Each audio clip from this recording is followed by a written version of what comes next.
MLS Aces Podcast, episode 367. I'm Tom Sweezy. Jason Vivang is here. How are you, buddy? How's the last week been? It's been good, man. It's raining today. I got that first Pokemon on the Switch, Leaf Green. So I've been grinding. Yes, I've been grinding that game. Where are you on it right now? I'm on the boat, the SS Anne. Bro, you gotta catch. I've never played it before, so really? It's like super fresh for me. Yeah. So for everyone listening and for you, I could derail this entire podcast right now. The three things I really care about in my life, and this is no particular order, is my wife, is Major League Soccer and North American soccer, and Pokemon are probably that's the top amazing. Three Wait, we need to talk about Pokemon more.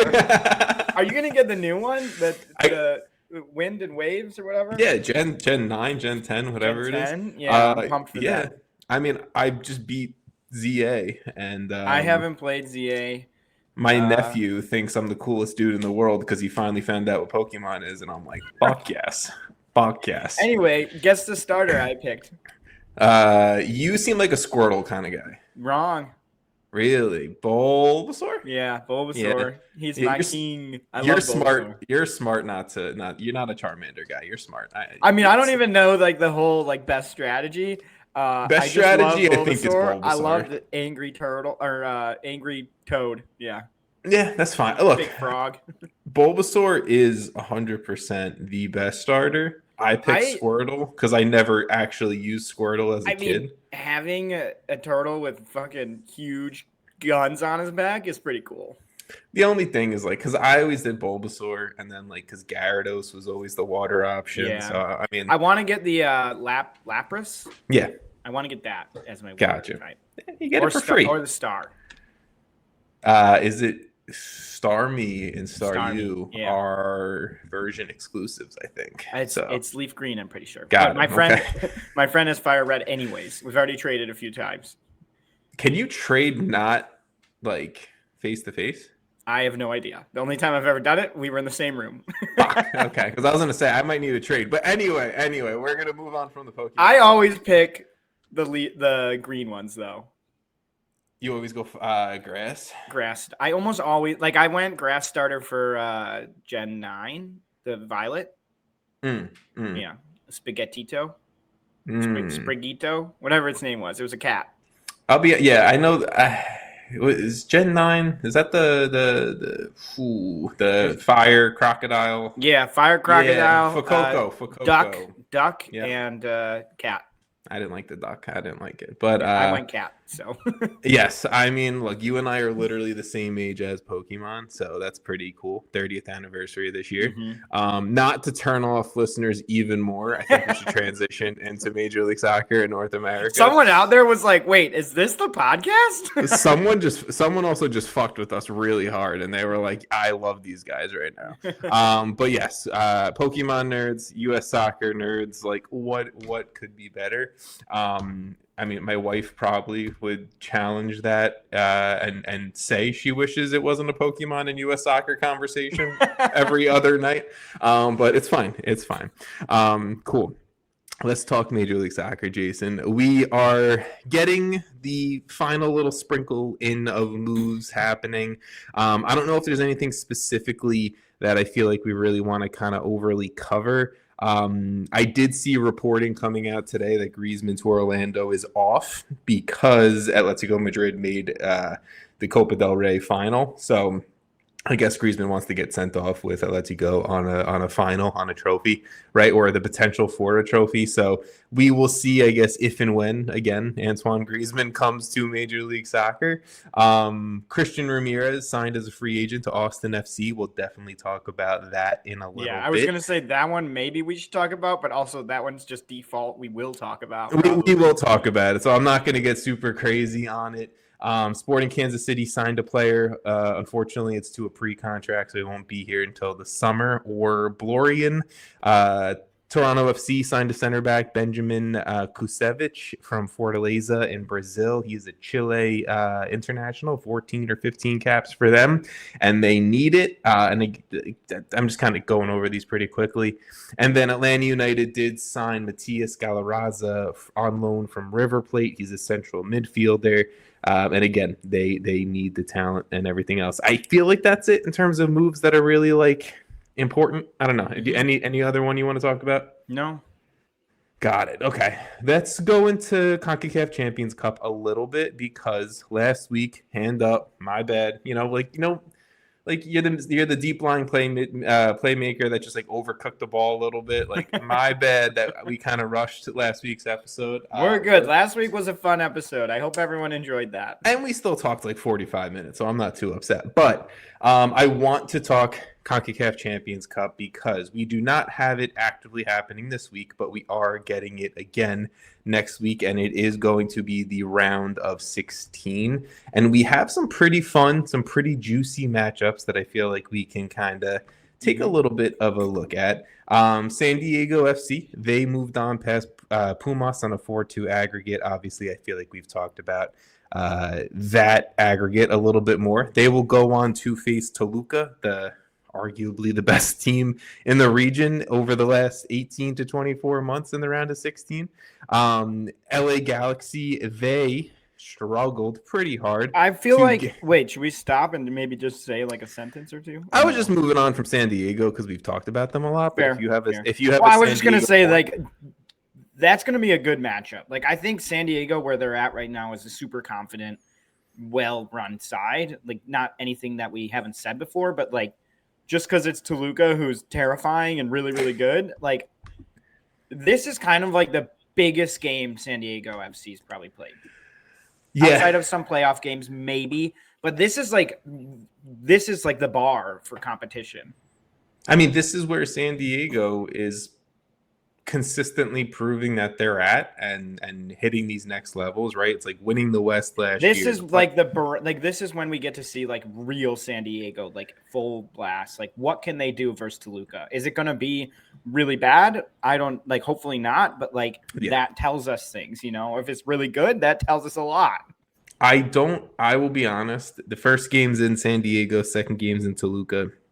I don't expect San Diego to move on past Toluca. I just think they're a different animal right now. Yeah. Toluca is a different animal right now. No, that's no disrespect or shot to San Diego. I think they will put up some fun performances. It's just you're talking about the best team in the region. So we will see. I mean, all we can ask for is competitiveness, which I think we're going to probably get. So the way that they played Pumas, I would love to see something. Or again, I don't think the final score line, but the way that they actually physically played the game, I'd love to see them try to do taking that. It to them a little bit. Yeah, and now you have a few more games under your belt. Have Anders Dreyer be a little bit more. I mean, if we get any type of performance of what we saw from Dreyer last weekend, it's MVP, top of the league caliber. Top for sure. The other round one matchup that kind of goes along in this bracket was the LA Galaxy versus Panamanian side Sporting San Miguelito. Galaxy easily win worst MLS performance in round one. Yeah, I thought you were going to say, I didn't realize you were going to continue that. And I was like, Galaxy easily win. No, not at all. They win the shittiest MLS team in round one. They moved past to the surprise of no one. I mean, look, I didn't think this bad, but they moved past Sporting San Miguelito 1-1 on an aggregate, advancing on away goals. They get the pleasure of facing Jamaican side Mount Pleasant in the round of 16. So it's actually crazy. They get Mount Pleasant and San Diego got Toluca like that. Oh. It's like no disrespect to Mount Pleasant, but the LA Galaxy get the easiest opponent in the round of 16. Honestly, I think Mount Pleasant would agree. Like I don't know if that's a disrespectful thing to say. I don't want to. I mean, it's not fun saying, "Oh, this team's the worst of the remaining teams," but there's going to be a team that's not as good as the other teams. Yes. So yeah, if the Galaxy win that aggregate against Mount Pleasant. They will face the winner between San Diego and Toluca, which one, I don't know if I favor the Galaxy at all in that matchup. Then the round of 16 continues on. Cruz Azul versus Monterrey is going to be one of the matchups. That's going to be a nice little juicy Liga MX versus Liga MX. And then they will face the winner of LAFC versus Alajuelense out of Costa Rica. LAFC did move on past the Real España on a 7-1 aggregate, which is an interesting one. And I will say this about this aggregate. You go away, right? You go away to Honduras. Forgot the nation in my head for a second. You go away to Honduras. You absolutely dominate leg one on a 6-1 a 6-1 scoreline, right? You go home and barely squeeze out a 1-0 victory. It's a lot of games. I'm not trying to judge too much off of it. It's just a really completely. It's early in the season. I don't know. I wouldn't read too far into it, especially with you're up 6-1. You literally don't even need to show up to an extent. And I mean, they rotate. I mean, not really. Sorry, they played Sun, Bouanga, and everyone for 45 minutes. But yeah, but that's probably a fitness. If thing. I'm up 6-1. I'm playing those guys as let's get your fitness continuing to get that up, as this is that would have been their third game of the entire season, not counting preseason. Yeah. So third competitive game. I'm going to get my guys in there. No one risk injury. So come off at half or whatever. And let's just see this one out. I don't know if they were asking them to do anything. I'm not judging too much. Besides run around. Based off of what we've seen from LAFC so far this year. But yes, LAFC, they will face Alajuelense, and if they win, they move on to the winner of Cruz Azul Monterrey. As we continue on down the bracket here, Nashville SC, they moved on past Atletico Ottawa on a 7-0 aggregate. They move on to face a team that they have faced more than any other club in their MLS history, Inter Miami. Yeah, we get to see Nashville versus Inter Miami again. Yay! Woo! I actually do like this because the teams are both really good. So I like it, and I think it's actually a real rivalry brewing. It's just we literally saw this matchup 4 times in a row, a few months ago, towards the end of last year. Fair. I'm just a little. Because they played bored. 3 games for the playoffs, but that's just because of MLS's weird system setup. I'm just saying. And they had that last game of the season versus them. But I get your point. Thank you. I think as a neutral, I'm excited for the game. I think if you're a Miami or Nashville fan, you're probably seriously, these guys again. More so than the people who don't care as much might be oh, that's kind of fun. If you're Nashville, you're probably more pissed off of Miami's had our number the last few times too. You got to beat the best to win things. So you got to beat the best to be the best. That's it. Yeah, be the best. Look, this team needs to get Sam Surridge back healthy. He missed week 2 in MLS against Dallas, and they obviously showed that on the field. Their B team, Nashville's B team, pretty much went on to smoke the Canadian Premier League side at Atletico Ottawa. So now this is the time where you're going to see way more roster rotation between Champions Cup and MLS. So we will see. And then the winner between Nashville SC and Inter Miami will go on to face the winner of the Philadelphia Union versus Club America. America barely squeezed by Olympia out of Honduras, and the Union defeated Defense Force on a 12-0 aggregate. I mean, look, the Philadelphia Union probably wishing and hoping they could just play, Trinidad clubs every single week in Major League Soccer, because vast differences between MLS and Champions Cup performances so far for them. But do you give the Union any shot against a Club America? I mean, I don't want to just be no. They still play the games for a reason. There's definitely if I were to put a percent chance, I think the Union move on. I'd say maybe 15%. That's fair. That might be, I don't know. That might be too low. That might be too high for some people. I feel to me, it's unlikely. Is it possible though? Yeah, 100. It's definitely possible. Look, it's possible. I just obviously got a nice up-close view of the Philadelphia Union this past They weekend. didn't look that good, even though they kind of kept themselves into it. They're just a very young team, and all of their non-young players are like new to the club. So it's not even like they have like a veteran that's been there to stabilize things. And again, I have a larger point about it if we talk about them later against New York City. I mean, the FC. Union aren't building a team to win this game. No, Club America. Like they're not. So yeah, can they win? Sure. Will they win? Probably not, because I don't think they're built to win these games. I don't think they care really.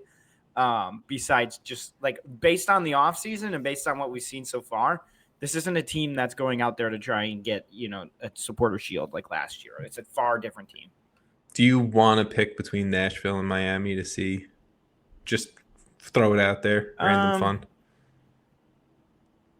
I'll pick Nashville if Surge is on the field. All right, I'm going to go Miami, and then it would be Miami versus Club America there.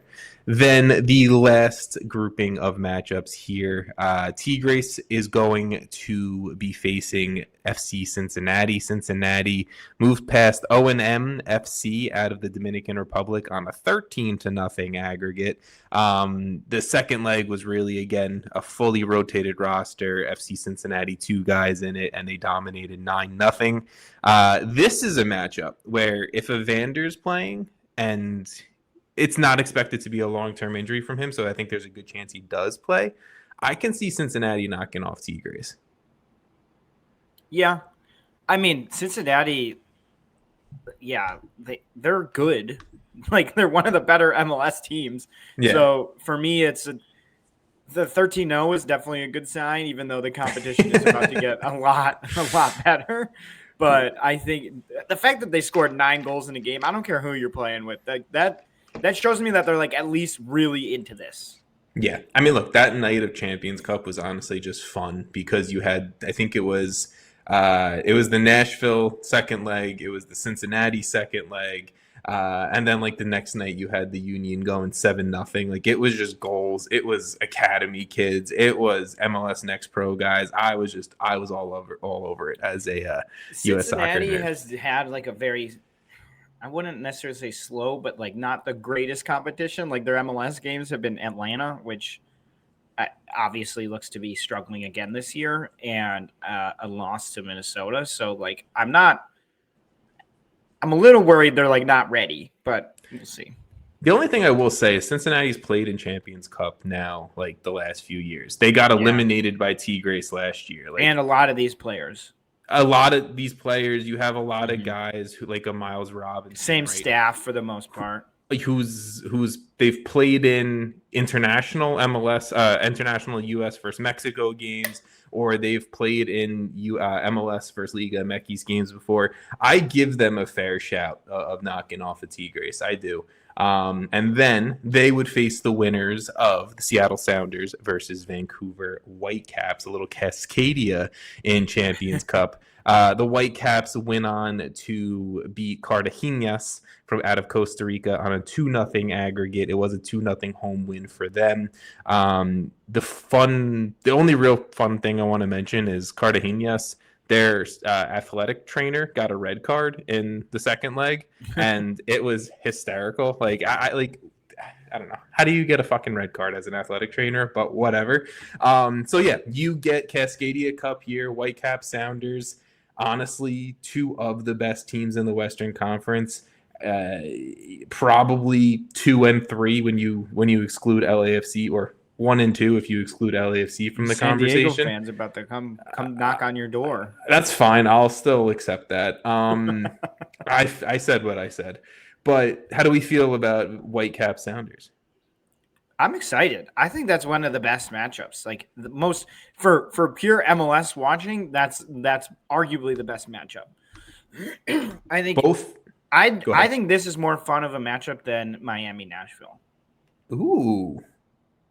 Now that might be a hot take, but I like it. Yeah, hot take from the guy who said who wants to see this for a 5th time.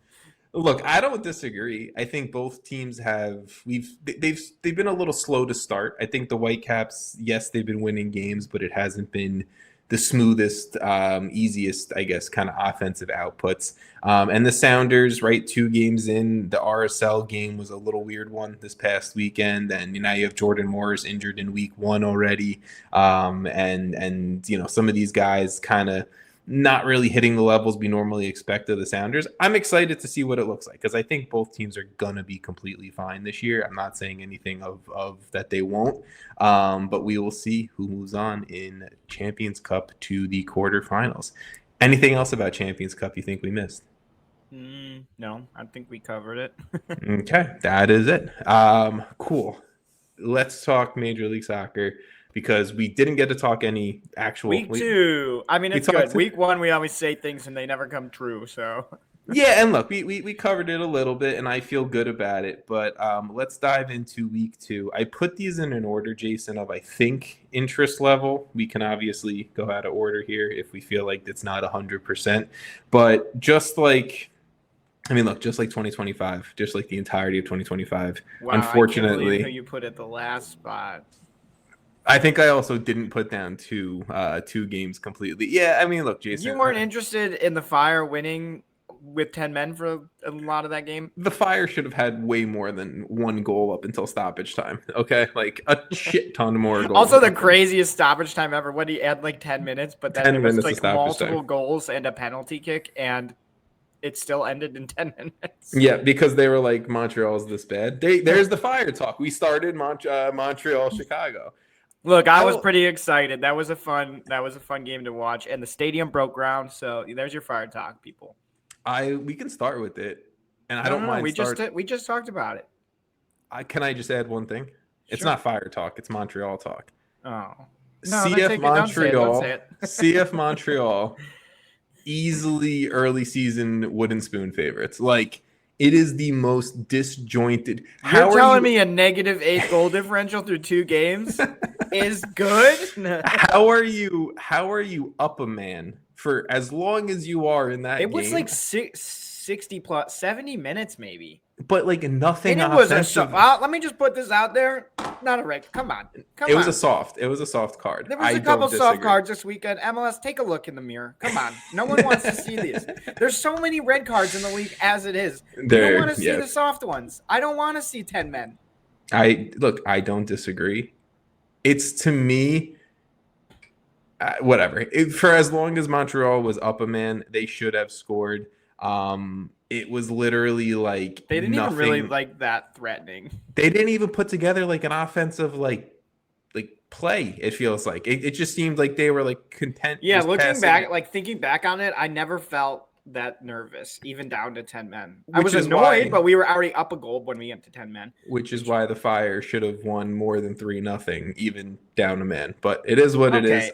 Easy there, buddy. We're down a man, and we still won like 3-0 or whatever the score was. You're the only one who can find ways to make me upset about that. That's fine. I'll because I would be upset, but that's just me. The only thing I do want to say about Montreal is Thomas Gillier in net. Like, dude, for having the worst team in front of him, is a legit goalkeeper. Like, fantastic. He's a stud. That game actually probably should have been like 5 or 6-0 if he wasn't in net. But let's go to the game that I actually wanted to start with, because the one that you had one of the worst takes ever at halftime.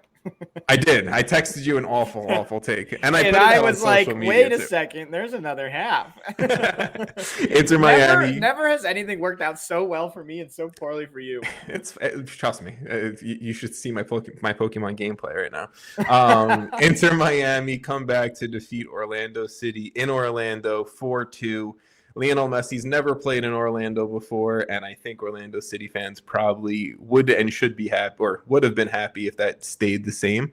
So Orlando City take a 2-0 lead at the half from goals from Marco Pasalic and Martin Ojeda. Javier Mascherano makes some fantastic halftime adjustments. Sub Silvetti in for Noah Allen. Mikael pushes out to left back. Yannick Bright drops back to center back.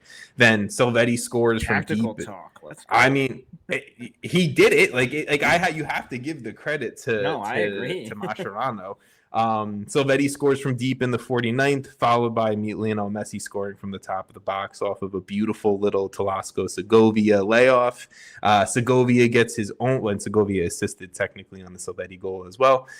Segovia gets his own goal in the 85th, and then Messi scores a free kick goal in the 90th that Maxime Crepeau probably should have handled a lot better.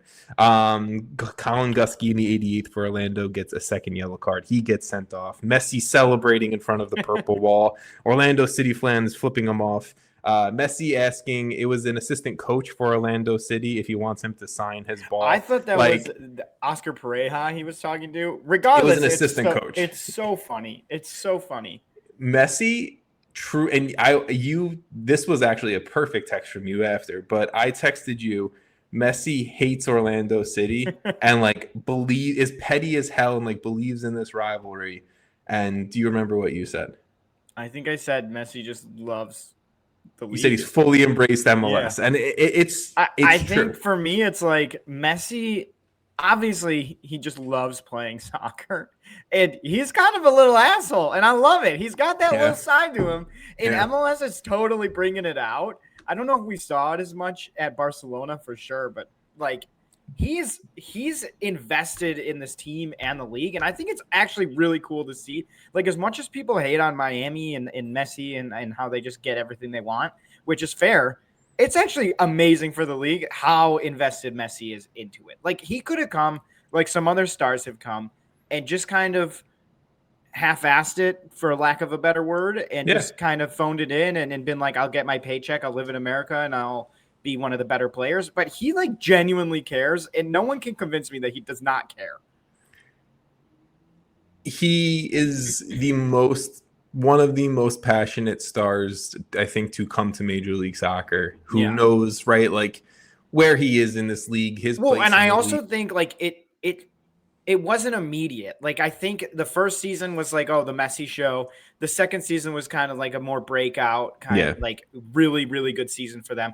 Now we're getting to see, the edge. This is, Messi's edge season, and I love it. I almost feel like winning MLS Cup kind of took, a load off the shoulders of you don't need to win the league anymore, right? Yeah, now you got this competition. Now go, you know what? I mean, I think this is probably amazing. Them winning MLS Cup probably opened the door for a lot more trophies, because now it's they're playing with a different level of confidence. And I know they were down 2-0, but I honestly didn't feel like they were going to lose that game, even at that point. And I think I said something well, there's another half, this is not a team I'm going to count out in any minute, especially they can score in so many ways. I mean, look, when you have Messi on the field, you can just score in an instant as well, which I think completely shifts games. And we've seen it countless times. The one thing that I still feel about this Miami team, even through 2 games and now that Champions Cup is opening up, they still don't look cohesive enough to me. Berterame, I know it's only been barely a full 90 minutes, or a little over 90 minutes, whatever it is. He hasn't really, I think, fully adjusted yet. And again, limited training sessions, limited practices with the team so far. Rodrigo De Paul has, outside of talking shit, has not looked good on a soccer field, and he's eating up a DP spot. He's definitely one of the ones that is the most questionable. Dane St. Clair has looked awful. I mean, if I'm a Canadian men's national team fan right now, I'm concerned that that's goalkeeper number 1. I don't think so. Look, I get what you're saying, and you're not wrong in saying they've looked not that great, but can we take a step back and realize it's super early and these are big changes? For sure. Berterame is a big change. Dane St. Clair is a big change. Your keeper has to be on the same page as all the defenders. Mikael is new. So, you have some new defenders on the back line. There was obviously some shifting mid-game last week. But, there's a lot happening where I just am not worried in the least bit about any of that.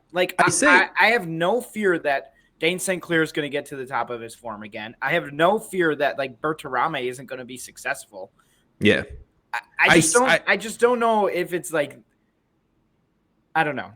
I say it all in the sense of I think it'll be fine. I think they'll figure it out. Javier Mascherano's proven he's a really good manager. Again, this game is more proof of it. I give him a lot of credit just as much as I give Messi or Segovia or Savetti or Mikael in that game. I think they'll figure it out. It is early, but guess what? Champions Cup is played early, and that is the competition that they've openly said we are aiming to win this year. And you have to start clicking.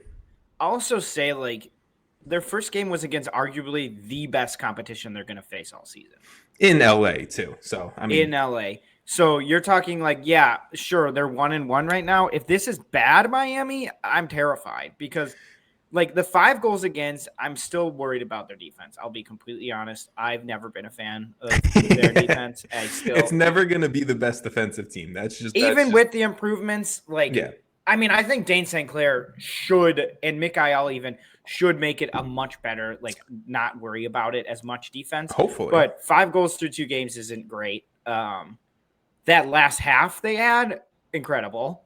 Like, that's them at their best. And if that, like, the LAFC game, while a bad game for them, is also, like, MLS Cup contender 1B. Like, I don't even know. That could be MLS Cup 100%. Right. So it's a little bit hard to take away, like, just look at their results and be like, well, they're 1-1. Are they not that good? Oh, well, they have a negative goal differential. Are they not that They're still going to be very good. Yeah. I'm not saying that. I just, again, there is cause for concern if things don't get figured out. It is funny because I feel like you were much higher on Miami going into the season. And you were like, why we, like, just write it off.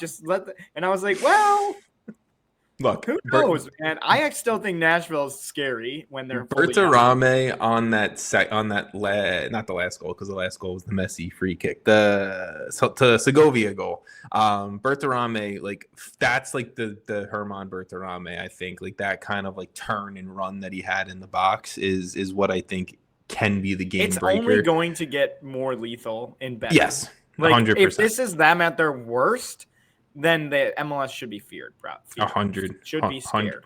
100%.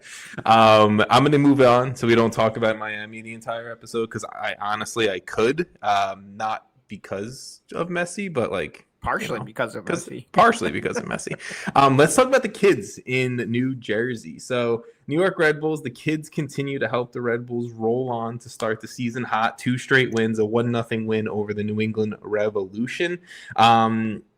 It was a strong defensive performance from both teams. I want to give the Revs some credit, and I will, like, in our discussion of this game. But the lone goal came in the 53rd minute when 16-year-old Adri Mehmeti finds 17-year-old Julian Hall for the goal. This is the second straight game that these two have connected for an assist-to goal.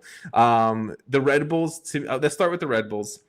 To me, the story is Adri Mehmeti and Julian Hall to start 2026. Like, you have a 16-year-old dual national central midfielder who everyone is calling the best midfield product or best product period coming out of the New York Red Bulls Academy since Tyler Adams.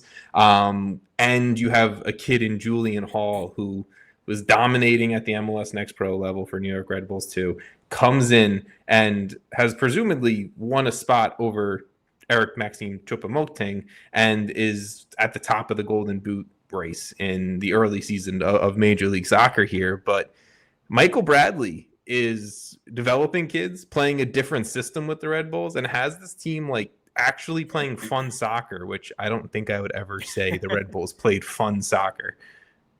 I think, like, it shouldn't be a surprise, like, that Michael Bradley is doing well as a coach, given his dad's history and his playing history.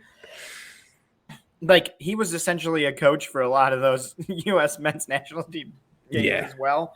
Like an on-field coach, player coach, and the transition has obviously been really good here. But it's kind of surprised, like, it has surprised me in a good way. Like, seeing the kids play this well, while it's easy to be like, well, it's the Red Bulls, they seem to always do this. It's still impressive as hell. Like, what they're able to do and find and build, and they're creating this. Like, this can be replicated. Like, yeah.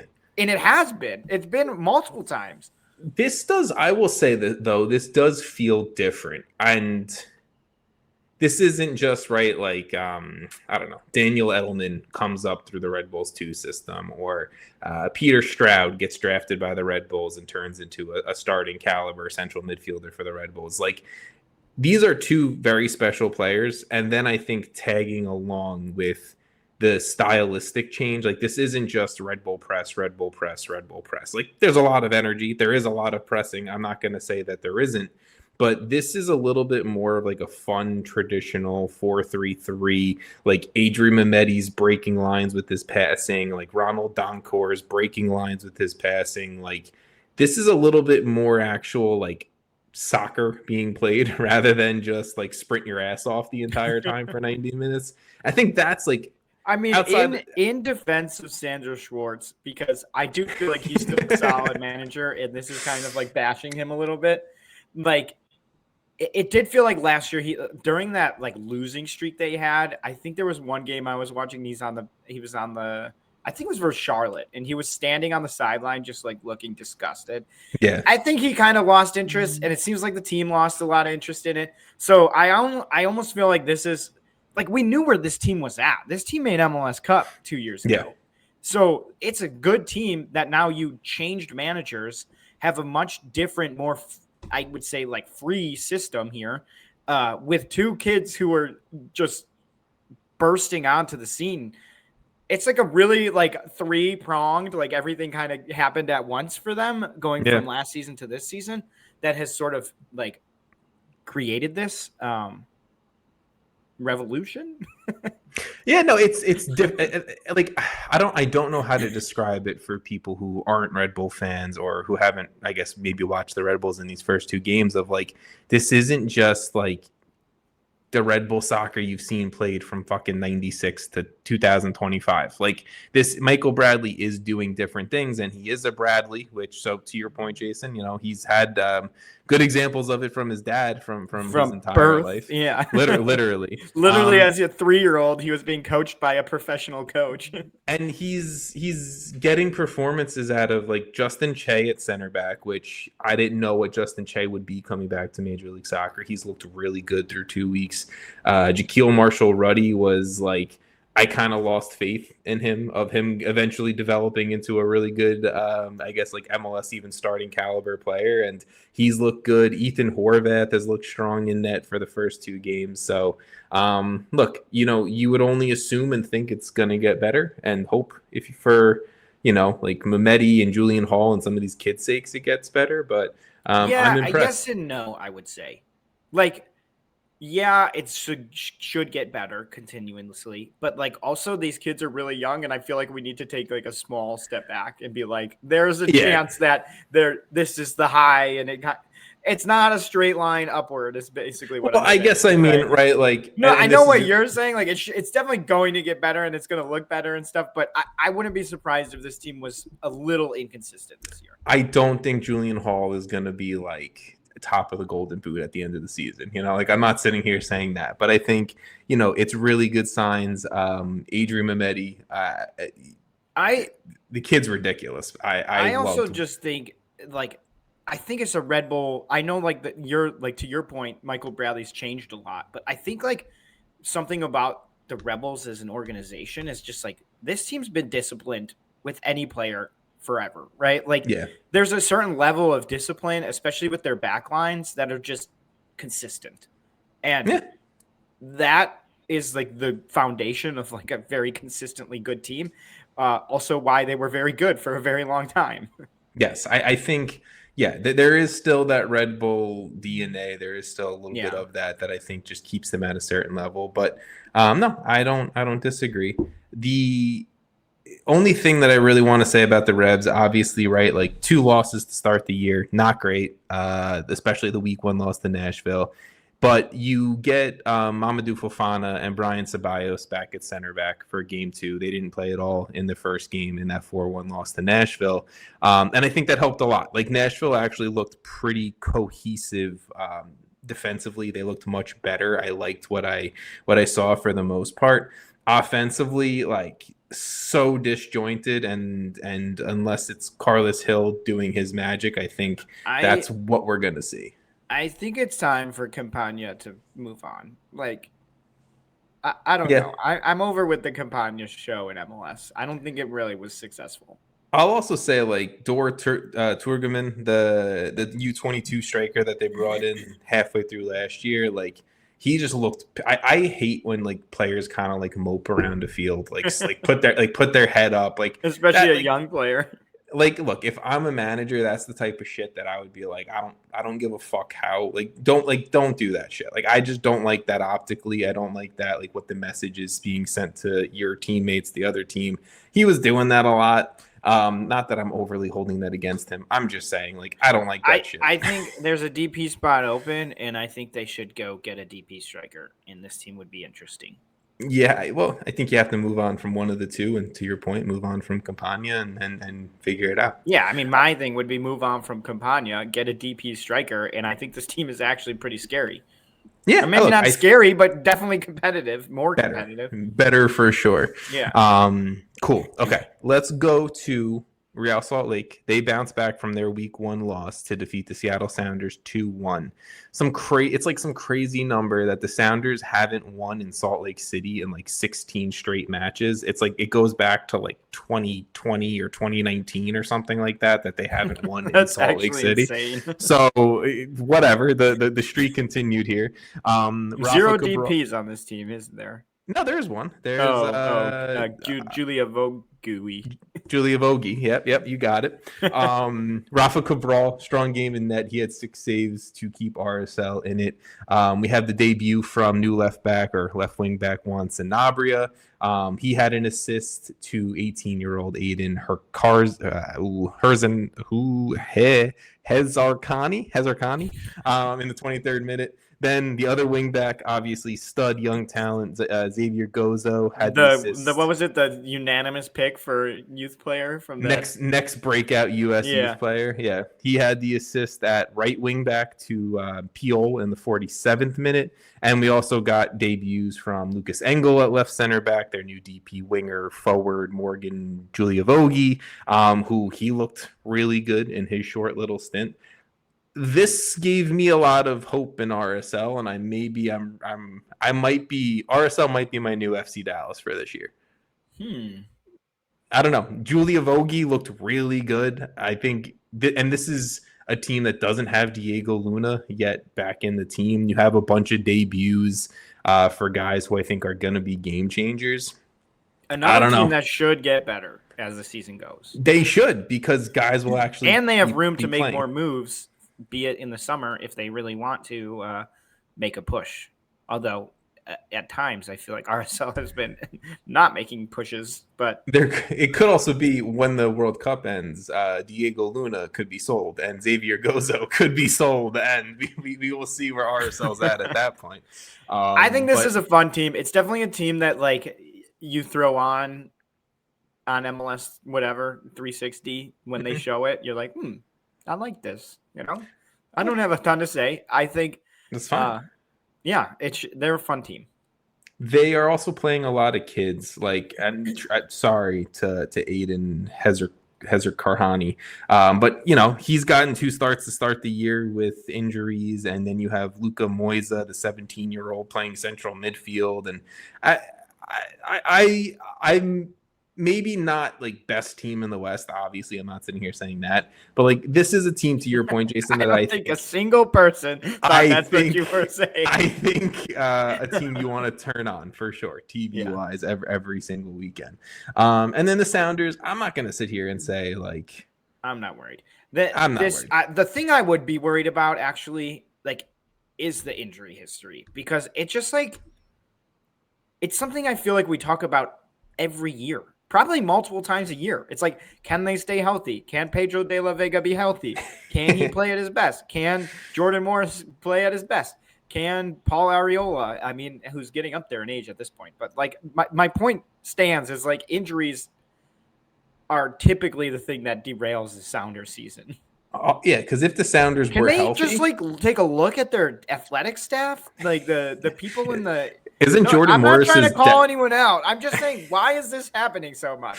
Isn't Jordan Morris's dad the team doctor? I'm not even joking about that. 100%, we got to get a new doctor.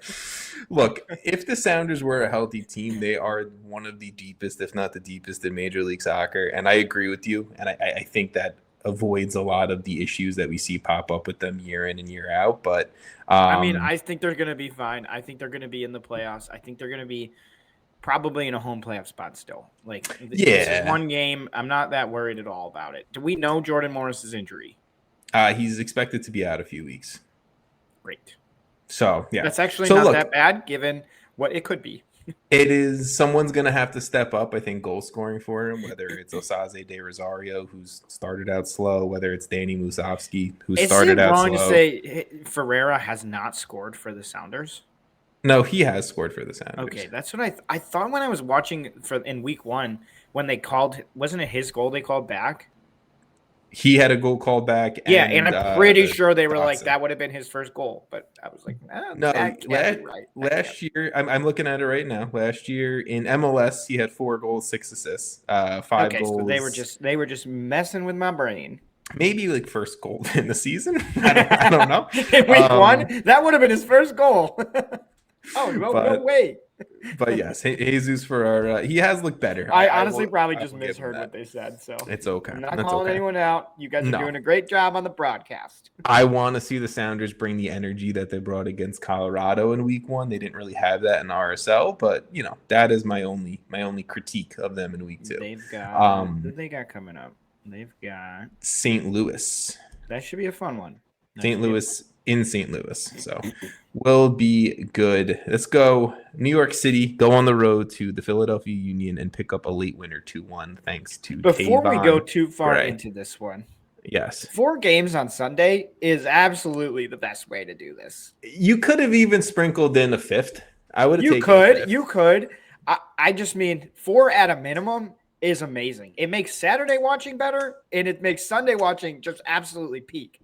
You can watch 8 straight hours, and they flow right into each other. MLS, if you're listening, I hope you're listening. Please just always do 4 games on a Sunday. I noticed this weekend you only have 2. I'm not sure why. I'm not happy about it. I'm pretty upset about it. I'm not angry. I'm just disappointed. Okay, I do really like how they've spread them out a little bit more on Saturday, so you can get that. Maybe there's 1 or 2 in the middle of the day, and then there's like a couple. There's like an afternoon game. There's like a dinner time game, and then there's like the late night heavy hitters. But yeah, 4 games on a Sunday. Let's keep doing that. Okay, I will. This is going to be my first weekend where I'm not going to be able to watch the Saturday games live. I'm going into the city. I'm doing a little date night with the wife. Right. I'm excited. Good restaurant. But you got MLS 360 on your phone. It's going to be like a super dark restaurant. Why is my lap glowing? Do you have an AirPod in? All right. But so New York City FC, I think they outplayed the Union for a majority of this match. Andre Blake really keeping up. 1 second, Jason. All right, quick pause. But yes, I think New York City outplayed the Union. Andre Blake really kept the Union in the match. He had 8 saves on the day. Obviously, when Andre Blake is healthy, he's still an elite shot stopper, goalkeeper in this league. Hannes Wolf had the first goal for NYCFC, 1-0 at the half in the 89th. Philly gets a PK opportunity. Indiana Vasilev puts it away to tie it up. 3 minutes later in stoppage time, Makania gets a second yellow for dissent, which is where a lot of cards are coming from, to your point from before, Jason, sending him off and sending the Union down to 10 men. 10 minutes. This one felt a little more. Well, I actually I think New York City was playing so much better at this point in the game, even with that penalty that made it a draw. I was like, that's going to be if this ends in a draw, that would have been demoralizing because it would have hurt. It was way back, and especially after this red card sending off, it was coming. It was dominant from then on. It was 10 minutes of stoppage time where New York City's up a man looking for a winner. Also, let's take a look at our stoppage time numbers because I don't know where we're starting out the season in some questionable ways. To refs, man. Augustine Ojeda puts a cross into the box. Tayvon Gray heads it home, poorly defended by the Union back line. Poorly defended. He's wide open. And New York City wins on the road. A rare road win to start the season. New York City wins on the road 2-1. Look, I don't have too much to say. My only 2 points about both. I have 1 point for both teams. Union missing a leader on the back line or missing a leader in this team. That's a giant Jacob Glesnes-sized hole, if you ask me, or a Kai Wagner-sized hole, whoever you want to fucking talk about. And then for New York City, I think it's 2 good performances to start the year away in LA and then away in Philly. 1 win, 1 draw.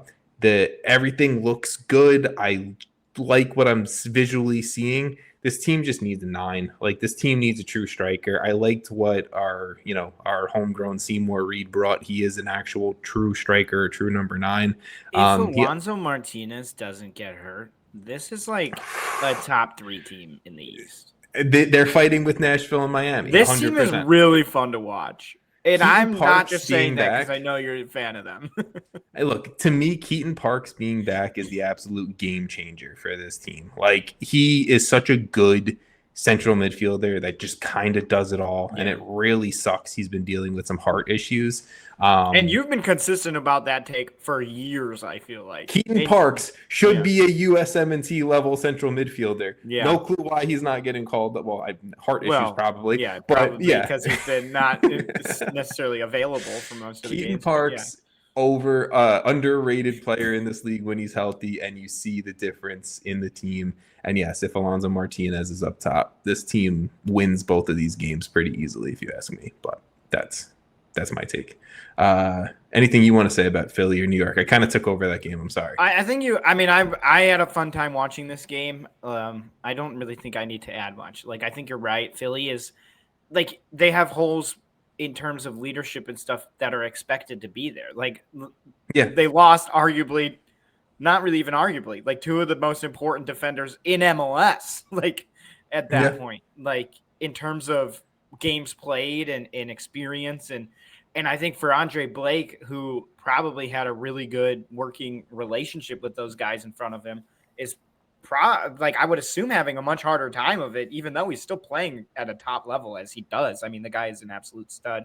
He's one of the best, honestly, to ever do it in MLS. But yeah, I think there's going to be a lot of these like late explosions from Philly. Yeah, I mean, look, especially if guys are also, I think Philly's had 2 red cards now in back-to-back games. And when they go down to 10, they don't look like a team. They don't look like they know what they're doing. It's not great. I don't mean to be rude, but like, they genuinely looked like they would have allowed, if there was 45 minutes with a red card and you guys were up a man, it could have been 17-0. Like, I'll also say this. Ben Bender at left back experiment really needs to end in week 2 of Major League Soccer. Like, this team obviously is working on some depth issues, I know, but like, he's not a left back. So I will just say that. Bender. We were a Ben Bender pod at one point. We were a Ben Bender pod until he wasn't good. San Diego FC, they end MLS week 2 with some fun. A 2-0 shutout at home over St. Louis City. Anders Dreyer, Marcus Mbartson, each with a goal and an assist in this game. And Anders Dreyer shaved his head, but consistently showing it doesn't matter what his haircut's like, because he's going to be an MVP level player every single time he steps on the field. Yeah, I mean, look, Dreyer set up Ingvartsen beautifully. Then Dreyer had his own absolute beautiful run to set things up and finish his own goal. I don't know what to say about this team other than I am it's fully imprinted in my brain now that San Diego FC is one of the best teams every single time they step on a field. Yeah, I think that's the takeaway. For me, it like as a doubter, hand up, heavy doubter, for almost the entirety of last season, I will admit I was completely wrong. I'm fully bought in. This team, when it goes out there, one of the most enjoyable teams to watch. Yeah.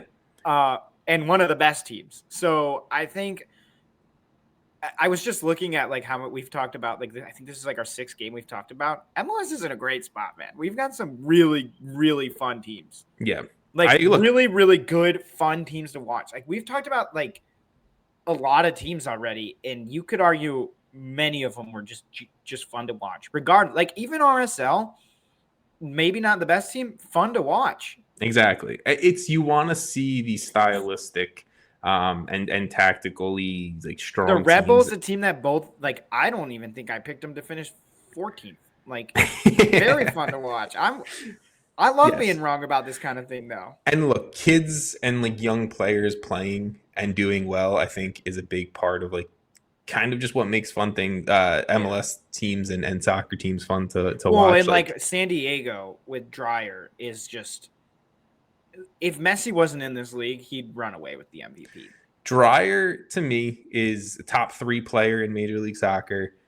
Marcus Ingvartsen was injured for a lot of 2025, and I think San Diego was desperate for a number 9 last year, and that was his spot. He was just injured a bunch, and now he's healthy, and this is what a true number 9 with Dreyer next to him looks like. Also, that pass from Ingvartsen was crazy. Filthy. Was so nice. I need more of that. I really love this team, actually. It's a really good one. Sverkov, I think, and I couldn't remember him last week when you were testing me on the GM report. Because he showed up a few times. He's the best 6 in Major League Soccer, without a doubt. Manu Dua is going to get sold for $10 million plus next time it can happen. Young center back, fantastic. Chris McVeigh looks great next to him. And now Duran Ferry, the 19-year-old goalkeeper who was technically the first ever signing in club history, he's played back-to-back games in net, like over CJ DeSantos, over Pablo Cisniega. Like, I just like how this team operates. They give opportunities to players who are producing, and no matter if you're a 19-year-old goalkeeper or a super draft pick or a stud coming from the Norwegian first division, like they're going to do it. They're going to give you the opportunity. It's early, obviously. Like this is their 2nd season, but they're starting to become one of those teams where I just kind of believe without seeing, right? Like you're like, oh, this is new. You know, I haven't seen this guy before, but I just believe it's going to work. Like, kind of with Wilfred Nancy Columbus teams, I know I bring it up a lot, but it was so fun. It was so fun to watch how like, oh, this guy went down. Oh, new person comes in. Yeah. Amazing. Like there's a level of confidence I think Mikey Varas and Tyler Heaps have built with their players and with the system that is just really enjoyable. Got it. Jason, what time are we at? Because I don't have a 57 clock minutes. Maybe we're good. We're good. We got one or two.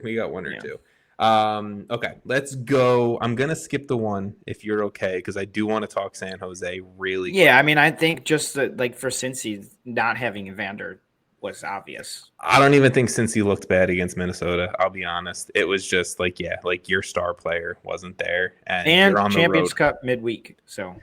Well, I think I wrote this down, right? Cincinnati, they started 2026 with a game in the DR, then traveled to Cincinnati week 1, then remained in Cincinnati for CCC leg 2. Then they traveled to Minnesota for MLS week 2, and this is all in a span of less than 2 weeks. So, like, I'll give them a little bit of couth. And they're getting their legs under them. 100%. I guess fine. We'll talk. I want to. No, that was enough. I don't need to go more on that. Well, I just wanted to mention like Minnesota. I want to give Minnesota one little thing I love here. Mm-hmm. Morris Duggan, center back, super draft pick from last year. I'm going with the names no one's going to give a shit about, but I see you, Morris Duggan. Won the starting left center back job in the back 3, and so far through 2 weeks, he's looked fantastic at center back. Like I'm excited that Drake Hellender is getting real minutes again. Yeah, that too. That's fun. Nico Triantis, super sneaky central midfielder that I think, like, he's a type of guy that like gets sold to like a championship club like this summer, and everyone's like, oh, I didn't pay attention to him. Pay attention to Nico Triantis. Who? in Minnesota central midfield, please. And of course, the one year I don't pick Kelvin Yeboah to win Golden Boot 2 goals in 2 games. So, it is what it is. I see you, Kelvin. Okay, you step on the brakes there. I'm just saying. You're not. It's not a bad take not to take Calvin Yeboah. I'm just saying. San Jose, they have their second straight shutout win, a 2-0 win over Atlanta. Oh, I feel so good to be correct. You're 2 games in so far. 2 games in, you're 100% correct. 61st minute is where I just kind of want to mention, like, Timo Werner subs into the game. He gets his Quakes debut. And then 18 minutes later, he puts in a ball across the box that finds Oseni Buda for the goal. They tried to tell me he wasn't going to be successful. An assist in 1 game. Pretty good start for Werner. An assist in like a third of a game. In less than 20 minutes. Yeah, not even a third. I will just say this. I'm not still sold on San Jose. It's not like they've played the best of teams to start their 2026 campaign. Atlanta United might be fighting Montreal for wooden spoon winners in 2026. That's so bad. Like, think of the talent they have on their team. That's crazy. But look, the talent's, no offense, Miguel Almiron looks like a fucking shell of himself. Like, I'm sorry, you have Lucas Hoyos in net, 36-year-old that wasn't playing at Newell's Old Boys, and he looks like a 36-year-old goalkeeper that hasn't been playing in fucking a year. So I don't really feel too bad about Atlanta United. I said it to you during the preseason stuff. I will not believe Atlanta United's back until I see them win games and they look like dog shit. That's how I feel. Yeah, I mean, you're definitely right. Like, it's not like San Jose has been world beaters, but they've been, again, another fun team to watch. Much improved. And I think Timo Werner is like a legit game changer. Yeah, I think Timo Werner. I'm not sitting here saying I'm not wrong about, or I wasn't wrong about San Jose so far. No, I mean, my joke, my like, it feels good to be right was more of a joke. Like, who knows? But you're not also wrong. I think, it's 2 games in, and it's not like I picked them to finish 5th. I didn't even put them that high. I just thought they were going to be a lot better and more enjoyable this season. Yeah. And I think Bruce Arena knows what he's doing. Like, this team might even surprise me. I like a lot of what's happening. And I think Timo Werner genuinely is a guy that we should be talking about, like, similarly to like Son. But I'll also say defensively, again, I'm not saying they played the best teams defensively. They've looked much improved. Daniel Mooney has looked great. Daniel and net has looked really good. Daniel and net, awesome. Daniel and Daniel are killing it for defensively. I'm just going to roll through some of this stuff, and then we can talk about your game of the week. Interrupt me if there's anything you want to note. Whitecap shutout Toronto FC 2-0. Sebastian Berhalter, man. Fucking get him into the USMNT for the World Cup. The dude's just playing wrap this dude level. In bubble wrap because we need him there. Toronto FC, really bad. Didn't expect that. So Josh Sargent's got some work. Maybe a hot goal scorer can take some pressure off of a defense. I don't know. But again, Toronto just signed a center back. We'll see how long it takes for him to get up and running next to Walker Zimmerman, I assume. Austin FC grab a late winner over DC United. Before, I didn't realize you moved on. Sorry. Yes. This is a little off topic, but it just came to me when we were talking about Sebastian Berhalter. That's fine. If the World Cup was tomorrow, is he your starter? Is he a starter? No. He is like one of the first midfielders I'm throwing in off the bench, but no. It's very close, though. I think it's close. I'm not. I think, to me,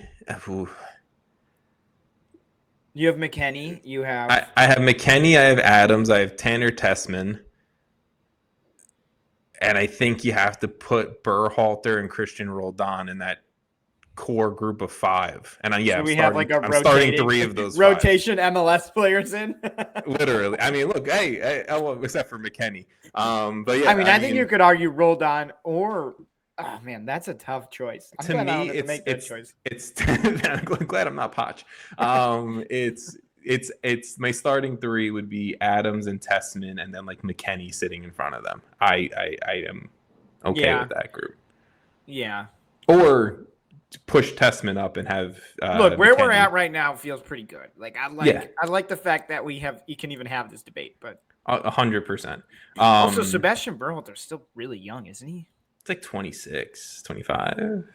Yeah, but isn't McKennie like 30? He's like no, he's young. He's like 20. The day that Christian Pulisic, Weston McKennie, and Tyler Adams hit 30, I'm gonna feel ancient. I'm just telling you that. Right Sebastian Berhalter's 24. Okay, it's fine. I said 26, 25. Now I'm gonna look up all these players because it's gonna bother me. Weston McKennie is 27. That's 3-year difference, though. That's fine. I got 3 years before I'm depressed. That's fine. You don't know. I'm sorry. You meant 3 years to Sebastian Berhalter. Sorry, not me. Yeah, I was saying he's 3 years older than Sebastian Berhalter. It's because I said when they hit 30, I'll be depressed. That's funny. Okay. Who was the Atletico Madrid? Johnny? Yeah. Johnny Cardoso. He's never been that great, though. He's been starting for Atletico. Yeah, but for the U.S. No, yeah, he's. I think he's played himself out of that. And Yunus Musa back-to-back games with goals. Watch out! Comeback trains on for Yunus Musa. Okay. Is Weah in the team? Yeah, Weah's in the team. Yeah, 100%. Austin. They grab a late winner over DC United. The only thing I really want to mention, because I started it off with Christian Ramirez, he got the late winner in his debut in the 82nd minute. DC look much improved. Again, I'm not sitting here saying DC are a good team. Defensively, they look way more like I like how cohesive. You feel like you have to clarify. I will defend DC. But it's look, it's cool for Christian Ramirez, gets waived by LA, gets signed by Austin, game 1, gets the game winner. Like Christian Ramirez is a dude, an absolute goal scorer. Love it. LAFC shut out Dynamo on the road 2-0. And you want to talk about soft red cards? Antonio Carlos should still be complaining if I was him. A soft red card on Heung-min Son, and then you get absolute bomb When goals. I said that earlier about the soft red cards, this was one of the ones I was thinking about. He refused to get off the field. Red cards. Normally, I don't like when players like refuse the red card and fight with the refs. If I'm Antonio Carlos, I do exactly the same thing. Didn't Son go up to him and be like, dude, like he tapped him up or something? Players like, had to that was like bad too. Coaches had to like drag him off the field, and I get it, wholeheartedly fucking get it. But yeah, Mark Delgado gets a goal from deep in the 56th. Then Houston gets another red card. So they're down to 9 men, and then Steven Eustachio gets his goal from deep, assisted by Mark Delgado. Great game from him. So yeah, LAFC, they stay undefeated. The last game that I'll mention, I forgot to put down 2 games, or 3 games, so apologies to those 9 teams, or 6 teams. Forgot. But Colorado Rapids, they bounced back from their week 1 loss and shut out the Timbers 2-0. Much better performance in week 2 from Colorado. Timbers also get a late red card in this one in the 77th minute. Timbers just do not look good defensively. Obviously, they let up 2 goals in week 1 to Columbus. Now 2 goals to Colorado in week 2. And I have my concerns for the Timbers. It's similar to last year's team, and I think Colorado they're still all figuring it out. Anything that you want to say? I Jason? do feel like a game you left off was the Galaxy versus Charlotte. Yeah. Probably we're just going to roll past the fact that they won 3-0 versus Charlotte team? Joao Klaus might be a good number 9. That they outplayed like pretty heavily, 14 shots to 4? I'm starting to doubt Charlotte being a good team. Can I say that? You can definitely say that. Dude, 2.1 expected goals to 0.4 versus a Galaxy team that couldn't get by a win last season. I think the Galaxy are much improved. I think Joao Klaus brings something they had 3 goals in the first 13 minutes. No striker on the Galaxy brought last year in replacement for Ricky Puig. I said that. I know. I've given you credit all episode. I know. This has been a good episode for me. Hey, you've been right about so much. Yeah. Everyone needs to just realize that I'm never going to have an episode like this again. Go back to the season previews and listen to all of Jason's takes. Don't listen to all of them. There are some bad ones. I think it took me an hour and a half to pick my young player of the year. You have been correct about a lot so far to start 2026. So I think you deserve a round of applause, Jason. In that, I'm going to ask you to pick your game of the weekend, sir. What did I pick last week? And was it a good game? I think you picked Galaxy Charlotte, if I'm not mistaken. It was great. Yeah, great. Well, it was great from the fact of goals. The watchability, great. The game itself, kind of shitty, but it's fine. Okay, we can't win them all. There's 2 I think I'm looking at right now. Ooh, maybe 3. Maybe. I like how I go Jason's game of the weekend. I have 6 games. Okay. I'll narrow it down to 1. I was gonna be. You can give me 2. I was gonna be a homer, but I'm not. I think Nashville versus Minnesota should be a great game. They're in Nashville. They're in Nashville. Yeah. Potentially, I guess that probably would be more interesting if it was in Minnesota. Potentially, James Rodriguez debuts. He was on the bench this past weekend. Oh, even better. I didn't even think of that. Yep. Come on, I got you. Game of the week. Yeah. What did you take? Give me the other game you were thinking of. I mean, I think the Fire versus Columbus will be pretty good. Like, as a Fire fan, they're away. Yeah, I'm not with you on that one. I'm sorry. That's fine. I mean, whatever. I also think LAFC versus Dallas will be a pretty good game. Bro, I will say this, and we'll close out the episode. I have one more thing to add after, but yeah. Osaze Urugide, the FC Dallas center back, should be top of everyone's list for Defensive Player of the Year so far to start the season. That is all I will say. Jason, what did you want to say? I'll just say the U.S. Women's National Team continues playing the She Believes Cup. They're literally playing as we speak. First Canada. Watching it right now. Watching it right now. If you're watching or if you're listening to this, that game already happened. But it's a pretty important game. They'll play, I believe, Colombia for their last game. And that tournament is like just based on points you just play each person once. Yep. So this is a pretty important game. First Canada. So we'll see. See what happens. If you're listening to this, it's crazy they won 12-0. That second half was unbelievable. It's the halftime. I was like, what are you talking about? I want everyone to know it's halftime right now. But yes, watch the USWNT. Absolutely, hopefully keep killing it. Also, a real bummer. Trinity Rodman got hurt versus Argentina. Let's hope everything's cool. She's on the field. Oh, is she actually? Yeah, come on, bro. It's okay. My TV's really good for our. Mine's not. Sessions. I'd have to be like this the whole time. Yeah, and I'm not gonna do that, so I keep turning it off. I don't put it on during. Sometimes I will if it's like Champions Cup and I really think it's important, and I'll look over if you say something. But yeah, it's not easy. Plus, if I'm not fully focused, you'll say something to me, as you've probably done many times and noticed. And no, never. I've never caught you. What did you say? What did you just say? I've never caught you doing that. Like before. You asked me a question. Well, Trinity Rodman is starting in this game. Good. So she you is love healthy. To see it. You love to see it. All right, listeners, viewers, thank you guys. Please subscribe, follow, all that fun stuff on podcast platforms, YouTube, social media, all of it. We appreciate it. We will talk to you guys next week to talk CCC, MLS, and everything else that's going on around U.S. soccer. Oh, also, fucking USL. Pay your players and agree to a thing so your players don't strike week 1, you stupid fucks. Okay, bye.